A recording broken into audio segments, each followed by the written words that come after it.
morning mga kaspero. Time 10:52 ng umaga. Dito tayo sa Kabalian Bank at dito tayo mag-spear fishing together with Sorry!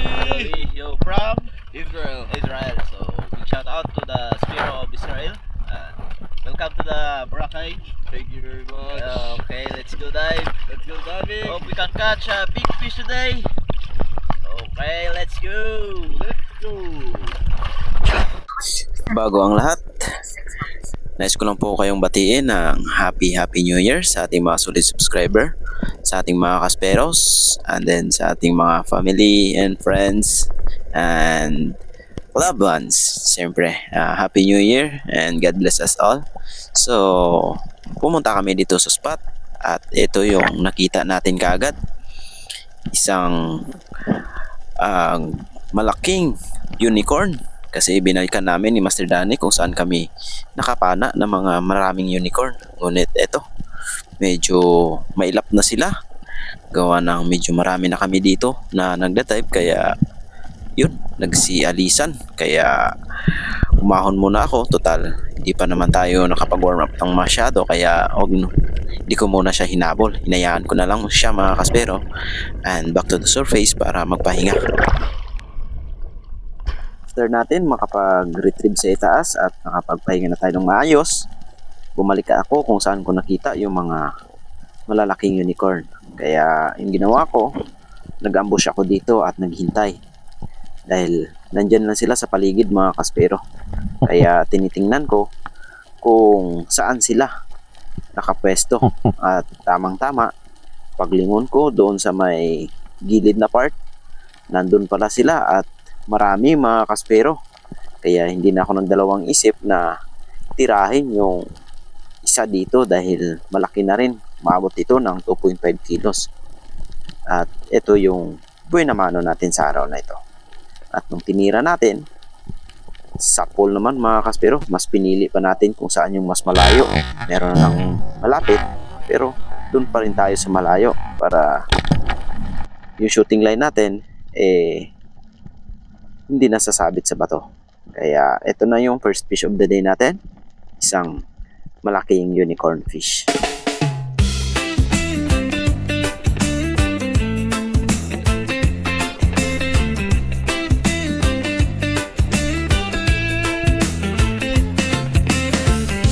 Lumulubog na ang araw, bitbit ang pana, handa na. Tahimik lang ang paligid, sa ilalim buhay ang galaw. Hindi dito basta laro, dito sinusukat ang tibay. Lalim ng dagat kalaban pero puso ang... Nag-ambush ulit tayo kung saan natin nakita yung unang mga unicorn. At medyo napatagal nga yung pag-ambush natin bago sila lumapit ulit. Dahil medyo mailap na, gawa ng 4 na kami na sumisisid dito sa lugar na ito. Kasi nung una, 2 lang kami, kaya curious pa yung mga unicorn. At ngayon medyo umilap na sila, gawa ng medyo marami rin na nahuli namin. Pero sadyang napakarami pa nilang naiwan dito mga kaspero. Kaya ayun, medyo malayo sa atin. Pero titirahin pa rin natin yan, gawa na medyo malakas naman yung pana na dala natin. Ito yung invert na patos. Kaya ayun, sa pool mga kaspero, pangalawang huli natin. Good size na unicorn fish. Tunay na sandata. Kapiramal sa ilalim ng alon. One breath, one dive, one shot. Kapiramal spear fishing, YouTube stories, tunay na buhay.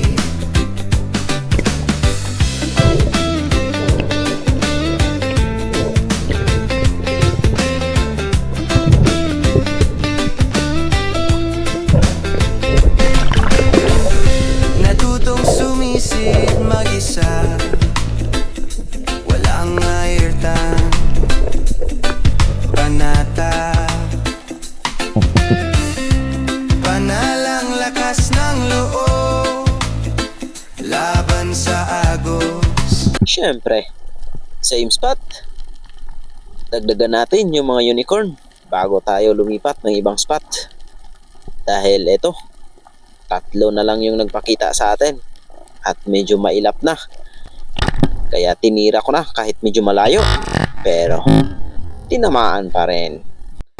Ayos, meron na 3 unicorn. Solved na ang ating panggasolina. Pangbigas na lang at pang-ulam mga kaspero ang kailangan. Kaya let's move out. Pupunta tayo sa ibang spot dahil maghahunting tayo ng mga pelagic. Laban sa gutom. Hindi uso ang shortcut, bawat isda may kwento. Bawat huli may respeto para sa kalikasan. Panalo. Gabi naman sa ilalim ng alon. Pagdating namin sa second spot, nag-ambush agad ako dito mga kaspero. Medyo may kalaliman itong spot na to dahil nasa 21 meters na tayo nag-ambush at naghihintay. At hindi nga tayo nagkamali mga kaspero.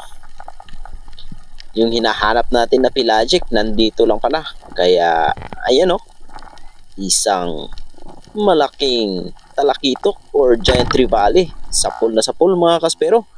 Ang ganda ng pagkapunta niya sa atin. Talagang nagpapahuli. Kaya ayun, walang kawala dahil natamaan natin yung pinakahasang mga kaspero.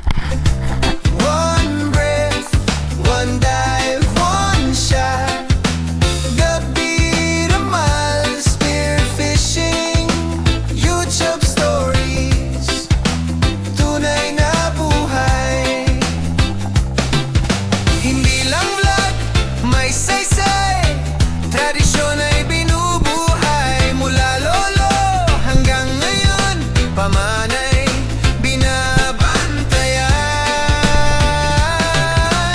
Gabi naman sa ilalim ng alon. One breath, one dive, one shot. Gabi naman, spear fishing, hindi lang content, may puso.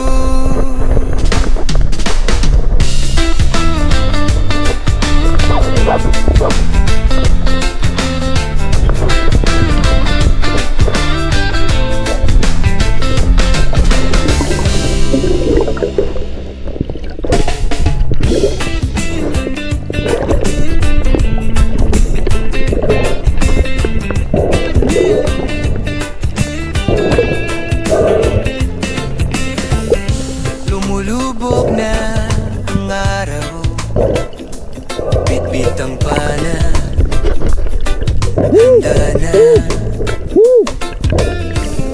Tahimik. Nagsabi si Master Danny sa akin na marami daw na bigay emperor o bigay sibrim mga kaspero. At nakita ko nga yung magkasama na 2 piraso. Kaya dinahandahan kong binaba at meron pa pala itong kasama na isang green jobfish. Pero ito yung hahantingin natin dahil malaki na ito.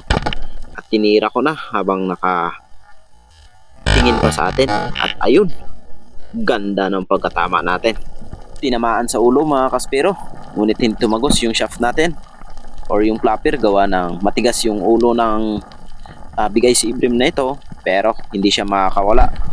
Ayun, tinusok ko pa. Ngunit hindi talaga tatagos. Sadyang matigas talaga ang ulo ng bigay si Ibrim na to. Kaya hinawakan ko na lang at dinala sa taas mga kaspero. Malaki na to. Umabot ito ng kulang-kulang 2 kilo. Kaya solve na ang ating pangbigas. lang ang paligid, sa ilalim buhay ang galaw.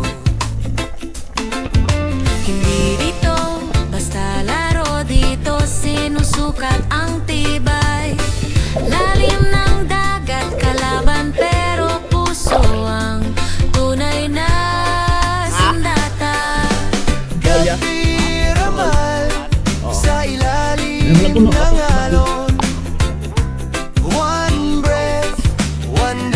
bumaba ulit ako at naghunting dahil may nakita ko dito ng mga snapper, ngunit iba yung lumapit nung nag-ambush ako at nag-sandusting. Isang giant trevally na naman mga kaspero. Napakaganda ng pagkatama natin dito, talagang headshot, walang kawala. Kaya tinanggal ko na yung camera ko sa ulo at tinutukan ko na at pinuntahan pa mga kaspero. Ayan o, walang kawala. Kahit 50 kilos pag ganito yung tama ng isda mga kaspero, talagang hindi siya makakawala. At syempre habang pataas pa tayo, pa selfie pa. Ayan o, panalo. Nakadalawang GT na tayo. Ito talaga yung hinahanap natin na pelagic. Napakaswerte natin ngayong araw, kaya sold na. I've one shot. Gabi naman, spear fishing, YouTube stories, tunay na buhay.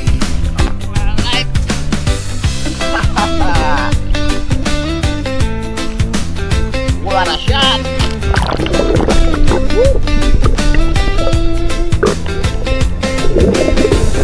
Natutong sumisid mag-isa, walang airtime, Paano natin kukunin to? panata, panalang lakas ng loob, laban sa agos, laban sa gutom.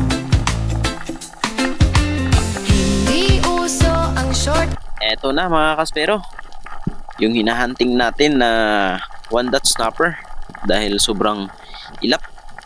Kaya nag-ambush tayo dito ng medyo matagal para lumapit at naghintay pa tayo. Dahil nandyan lang sila sa unahan, paikot-ikot. Kung napapansin nyo mga kaspero, merong mga malalaking kasama yan. Ngunit talagang napakailap nila. Ang buti na lang merong lumapit dito na good size, more than half kilo, at tinira ko na para dagdag sa mga huli natin. Masarap din ito pang ulam mga kaspero, lalo na pag sinabawan, mataba. kat bawat isda may kwento, bawat huli may respeto para sa kalikasan. Panalo. Gabi naman, sa ilalim ng alon, one breath, one dive, one shot. Gabi naman, spear fishing, YouTube stories, tunay na buhay. Hindi lang vlog, may saysay, tradisyon ay binubuhay. Mula lolo hanggang ngayon, pamanay binabantayan. Gabi naman, sa ilalim ng alon, one breath, one dive, one shot. Gabi naman, spear fishing, hindi lang content, may puso. Pagka-secured ng ating snapper, natangay ako ng agos mga kaspero at dito ako napunta sa spot kung saan ako nakapana ng King Mac. At ito, biglang nagpakita sa atin sa pool mga kaspero. Ang problema lang, hindi bumuka yung flopper natin. Parang natulala ako dito mga kaspero. Sayang talaga. Napakaganda ng pagkatama natin, gitnang gitna, tagos din, pero nabunot lang nang walang nangyari. Sayang yun, nasa 8 kilos din naman yun mga kaspero. Sayang talaga, pero wala tayong magagawa. Pag hindi para sa atin, hindi talaga para sa atin yan mga kaspero. May puso.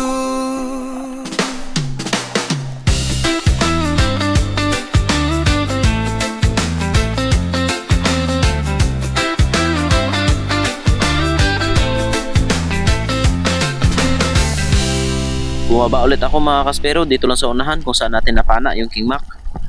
At meron akong nakita dito na isang malaking green job fish. At meron pang mga kasamahan na mga double line mackerel. Sobrang dami ng mga double line mackerel na kapaikot sa atin. Syempre ito yung titirahin natin, yung job fish. Ayun oh. Pwede na sanang panain kaso lang malikot ito. Napakahirap i-aiming kaya naghintay pa ako ng konti para lumapit pa, ngunit hindi na talaga. Mauubusan na ako ng hangin kaya tinira ko na kahit medyo malayo mga kaspero. At nung tinira natin, tinamaan naman. Kaso lang, natanggal din. Sayang. Miyalas talaga ako sa pagsisid na ito. Kaya nag-decide na kami na umuwi mga kaspero. Total hapon na rin. At halos 1 oras pa yung biyahe natin bago makarating dito sa isla ng Boracay. Kaya eto na yung last fish na hindi nahuli sa araw na ito mga kaspero. Spearfishing, hindi lang content, may puso.